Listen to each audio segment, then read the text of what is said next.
All right, we here. What's up, bro? What's up, man? You good? I'm good. A little nervous, man. A little nervous, but I'm excited to be here, man. Good.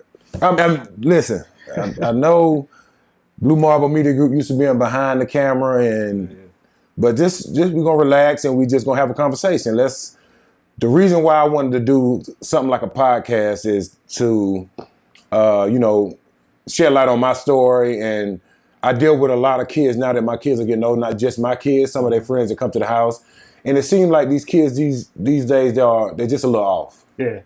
I feel you. We were just talking, before the camera came on, was, kids, they act like they don't want to drive, they want to stay in the house. Yeah. Bro, and my life is revolved around my family. That's right. So I can understand how I can get frustrated because it was totally different from me growing up. And that's Aiken. Aiken, Sucker. Well, we can say Peticoe Junction. Peticoe Junction. Which is in Aiken County, yeah. Okay, Aiken County. But if you're going to say anything, it'll be Aiken. Aiken. Yeah, okay. yeah. Well, first of all, thank you for wanting to do this with me, bro. Yeah. I appreciate this a lot. No problem. Because, Blue Marble deals with mostly youth athletes. Yeah. And they all going through a process that you already been through. Mm-hmm. And when we talked earlier, I wanted to make sure that I involve the youth so they can learn from you. Right. So this is big for me, man. I appreciate it. No problem, bro. No problem. I'm a little nervous right now, but man, I can tell. But we gonna relax, bro, and just enjoy the conversation that we have, because I know you got a lot of questions for me. Yeah. And I'm ready to roll, man. Well, let's start off where you came from, Aiken. 10 siblings. 10 other siblings. Yeah. 10 other siblings. Yeah. How was that?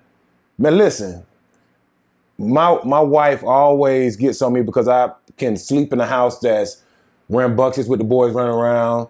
But I loved it. Like, I love growing up with 10 people. Like, even I look back at some families and some siblings' relationships, and like, they can't stand each other. I don't understand that. Like, out of all 10 of us, like, we have close relationships. Yeah, we get mad with each other, but still we have a relationship where we can call each other, or something a phone call wouldn't fix if it's a problem. That's cool. So that's used to growing up in a house with a lot of us. So I mean, it was enjoyable, man. It's a good experience. What's the age difference? And where are you at in that? I'm slap dab in the middle. So out of the 11, I'm number 6. And how old is the youngest one and the oldest compared? I think my oldest brother, and don't fault me for this. My brother Sharon, which is the oldest, he's probably about 48, maybe. Mm-hmm. Okay. And then my youngest brother I'm 40, so he got to be 25. Okay. All right. So sports. Mm-hmm. We know what you accomplished. We're gonna go through that. Okay. Was that always a thing? Growing up in your neighborhood or wherever you're from, were you always that guy? No. And see, people want the football stuff. So, but my thing is life stuff. So we'll get to the football. Okay. Like, we'll get there. But I'm gonna go to me growing up with 10 siblings in the house. Okay. And a lot of people don't understand that. My mom was a single parent, so we depended on a lot from my grandma, community support, churches, and we didn't have like Christmases and stuff like that without the support from the neighborhood. Oh, wow. So like Secret Santas and stuff like that, people would bring us stuff. So that's what we depended on growing up. Government assistance. Oh, wow. So that's how we grew up. Did you realize that in the moment? Listen, I was riding in the car the other day, and I said to myself, I was like, man, I don't think I would go back and change anything the way I grew up, because it made me into the person I am. And in the moment, I didn't realize that I was struggling. Today, I look back like, dang, man, I made it through some stuff. Like, I made it through some stuff, bro. I mean, to realize that if you was in my neighborhood in Peticoe Junction, my grandfather built the house that we lived in, right? So, but it was horrible. Like, when you walked into the house, you can see like through the floor and like grass coming up out the floor. Bro, it was horrible. It was blue house. We had a wood burning stove in the middle, so we didn't have air conditioner. We didn't have heating. We had a wood burning stove. We had to cut our wood. So it was tough for us growing up. But that was day to day. That was day to day. So it's something we was used to, and that's why a lot of stuff that I go through now in life. I mean, I done been through some stuff. So there was no school shopping, new clothes. No, we did a lot of hand-me-downs. So we did a lot of that. That is cool. And how's your mom today? Your mom? My mom is living a life, bruh. Nice. Reason being that she got 10 kids that spread out up the East Coast. So she goes from house to house. So next week she's coming here to watch the kids, so me and the wife can go to the Carolina game. Okay. She lives in Fort Mill, and she go to my sister's house in Florida, my sister's house in Aiken. So she bounces around, and she loves her grandkids. She would do anything for all 26 of them, I think. 26 grandkids. 26 grandkids. That's beautiful. Yeah. How was school? So I guess you went to school with all your siblings too. Majority of them, yeah. You know, growing up and going to school, it was a different, because I know adversity was always something that we faced it as kids, because as far as being picked on for not having the latest stuff, or not being able, or knowing how to take care of yourself, your hygiene, just things like that. But when I talk about adversity, bro, this character, it's something I still deal with today. Back when I was 7, it was me, my brother Roy, and my cousin JJ, right? I'm 7 years old. Mind me, like, this is, so we out in the yard, being kids, we get a hold of some gas, right? We wanted to make like a mazel tov. You know, like when you throw it and it bursts open? That's what y'all wanted to do? That's what we wanted to do. So we ended up getting a can, lit the can, put some paper and lit the can. But my brother and my cousin, both of them wanted to throw it. So they tussling and fighting. It flew out of their hand and it flew on me. No. So I got burned when I was 7, right? I still remember the pain and everything to this day. So I caught on fire. I ran around the front of the house, stopped, dropped, and rolled. Didn't go out, got back up, ran back to the back of the house, and was about to go in the house. But before my uncle ended up got me and smothered me out. So when it was all said and done, I had 17% of my body burned. My left arm, my left hip, burned. I had no idea.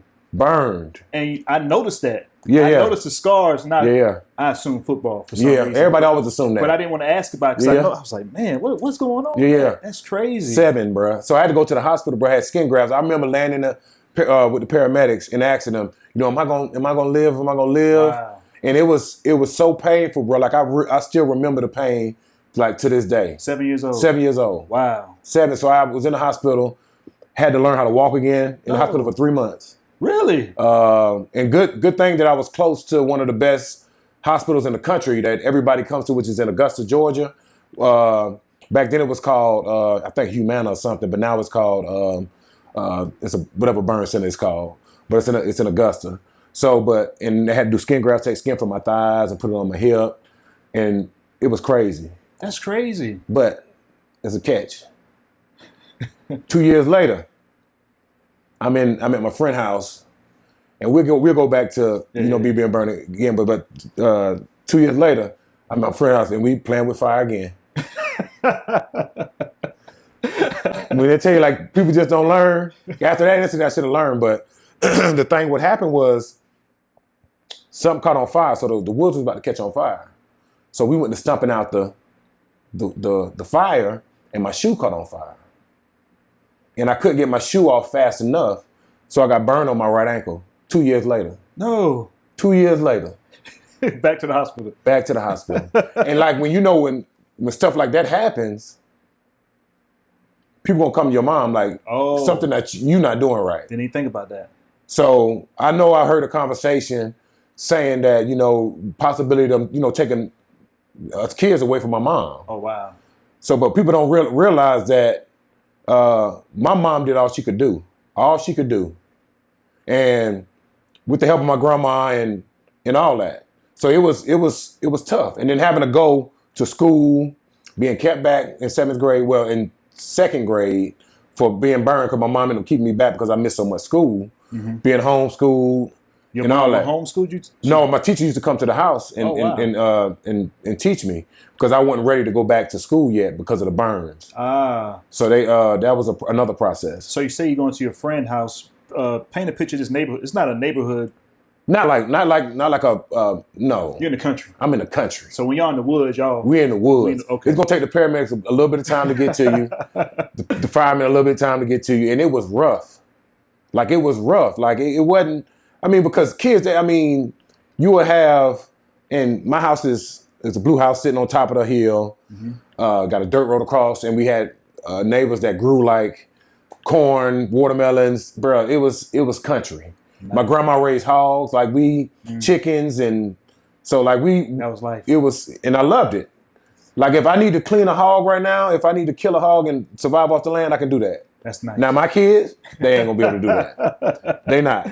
But that's just was me growing up. That's cool. And it was. And it was. I think about you having 10 siblings. I know your personality at the gym. Mm-hmm. You're the guy that comes in and brightens everybody's day. Right. Even though it's 5 o'clock in the morning, mm-hmm. you always come with that energy. Are you that person? I'm that person. The siblings? I'm that person. Is there anybody else in that group? My sister Crystal, my sister under me is that same person. One step under you. One step under me. That's just the same. Same personality and everything. And the people on the out of the spectrum, they're more calm? Depends. We got some that's firecrackers. My sister Rosie, she's the smallest of the group, but she's the most get some stuff started if it need to be started. Then we got like the more common one is my older siblings, like my older brother Sharon, my sister Janine. Celeste is a wild card. That's right. So but the thing about it, what a lot of people don't know is what really changed me. It's something that happened to one of my siblings that really changed my life, like the course of my life, the way it was going. Okay. Because people didn't realize, like people don't know, like Troy used to be like in the streets. Like it was like I go to school and fight. We would steal. I mean, the Williamsons had a name for themselves back in Pedico. Like a lot of people didn't want to deal with us because we know we was hell. Really? A lot of stuff came with that name. That's why if you ever go back to my home, like Troy did a complete like 180. Like he completely changed his life. I got a story for you. Okay. I'm going to with my brothers them, and we just leaving my aunt's house, walking the dirt road that I told you about. Me, my brother, and 2 of his friends, and we leaving, and then my brother and it's crazy. It's a dirt road, and they part ways, right? So my brother told me, "You can't come with us. Like you can't come. Like you can't come. Whatever we about to do, like you can't." I was like, "You sure?" Like I want to go. So I was like, "All right, cool." I go my way, go to my friend's house. They go their way.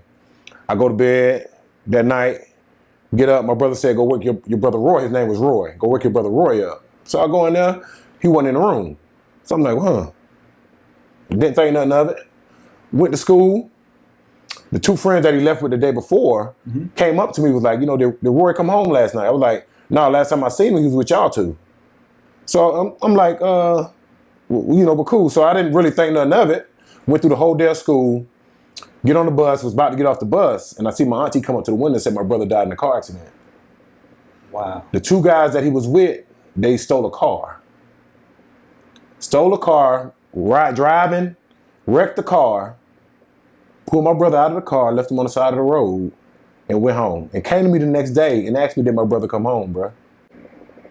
That story, like that moment, like when I found that out, bro, and when did you find it out? Like, how did that happen? When you found out it was them?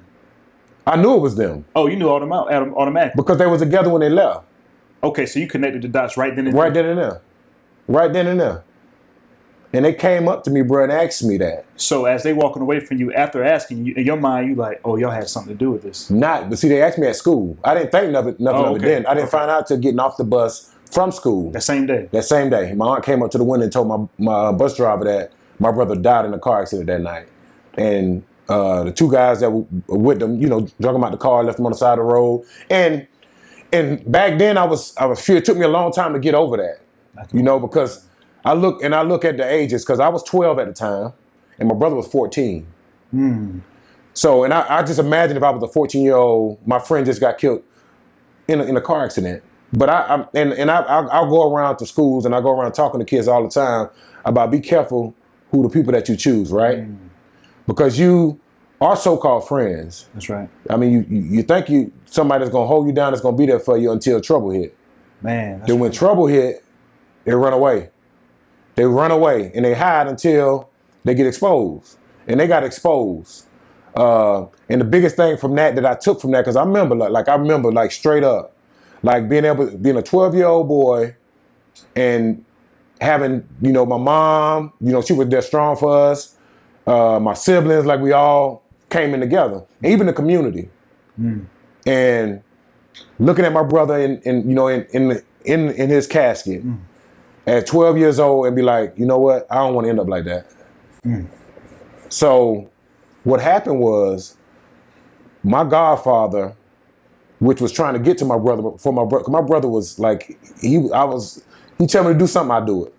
Like, this is the brother that passed. That passed. Okay. So he was my, like, who I looked up to, all that. So my godfather was trying to, you know, help him turn around, like trying to get him to go to church. He would turn it down and everything.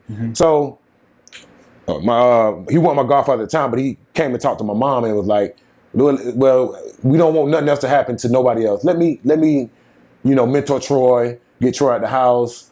You know, she'll be a strong father figure for him. So my mom said, cool. Started taking me to church. Got me in the church and realized when me getting into church, it pushed me in a different direction. Because people don't remember that path I told you about. Like, see, you can choose one way to go, That's right. and I could choose a totally different path, and it can end up completely different for me. And I always, and that's what people don't understand, that you have choices to make, and you have decisions and all this other stuff that it can go right and go left in a blink of an eye. And the kids these days, they don't understand that. And so when my brother kind of pushed me down the path that I'm on now, and I always give him credit for that, like for me becoming the person I am, because he pushed me down this path. Because I could have easily went left. Easily went left. And it could have been totally different. Totally different. I mean, who knows what would have happened? Yeah. So that I look at that. So and my take on that is being able to choose your friends wisely.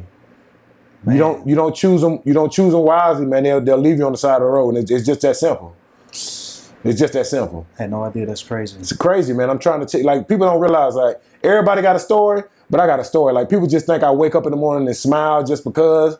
No, because I believe I live life, bro. Like, and people talk about getting it out the mud. I got it out the mud. Like, I came from nothing. Nothing. And now I'm able to do stuff for my kids, my wife, that was never ever done for me. Like my family, period, that was never done for me. And that's why I appreciate waking up every morning, because it's a blessing to be able to wake up every morning at 4:30 every morning, get ready to go work out. And I'm like, you know what? It's my job. That's right. It's my job to be able to get up and make somebody's day. Yeah. That's my job. My job, I make it a point. Like, even my kids, like, Daddy, you doing too much. But my kids don't know, like, where I came from. Been through so much already. Like, and man, you carry it so well. Bruh, listen, it took me a minute to get here, and we'll get to that point.